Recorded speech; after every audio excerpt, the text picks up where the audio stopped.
So, if you're wondering how to remove your timing belt sprocket from your 2003 Mitsubishi Eclipse V6, this is the 6G72 engine. I'm just going to tell you this right now, it's hard. And the only reason why you'd be changing this, because the oil leaks, it's very common. They all leak from here. You can see from the back. That's the camshaft right there. It's just leaking there. And I took out the seal. The seal was practically out. So you're probably wondering, what the hell did I do here? I just took this U-bolt, took a flat plate, you know. So this is how it would look on the car. I took it, make sure the engine's top dead center. I put it here, and then I take my breaker bar, I put it in this hole right here.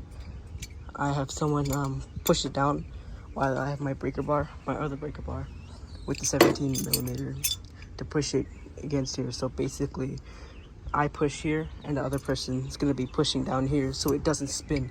Because if it spins, you could practically bend your valves, mess up your engine, and you don't want that. So just take this, take a breaker bar, you know, make sure it's kind of long.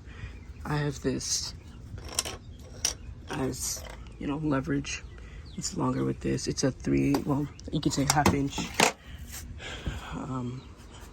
extension.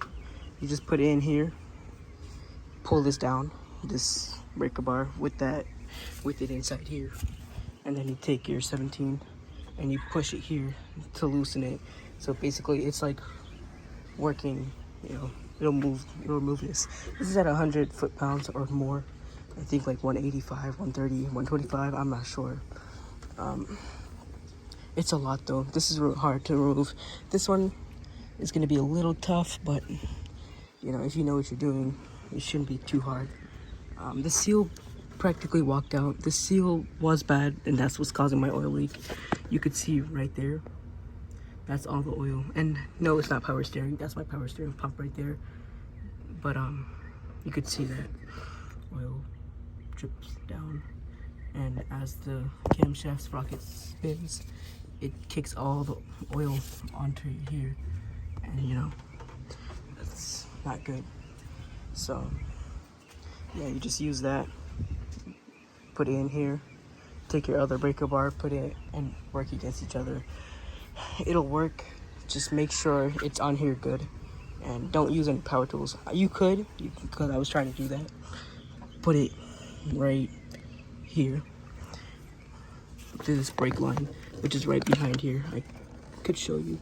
See, I put my 3/8 with my big impact, which is right here, but it's gonna break.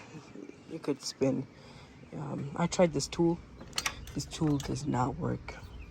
If you had a longer teeth thing right here, a longer ridge, it would work, but it doesn't. So, you know.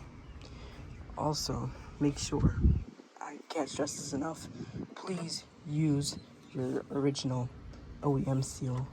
Oh my, your seals will, you know, it will help, because the aftermarket seals aren't that good. As I said, I just don't want anyone to have to deal with a leaky camshaft. You know, I've dealt with it. I don't want to deal with it anymore. That's why I'm doing it. I'm also changing my water pump. This tensioner, this pulley, it's an idler pulley, and the tensioner, the timing belt tensioner. This is it right here. See, it slides right here. And this is the timing belt. I did cut it because there was no other way to remove it. Well, there was, but at the time I didn't think about, you know, loosening it or whatever. I didn't need to cut it, but, you know, it helped. It would be better if you just had the belt on, the sprocket.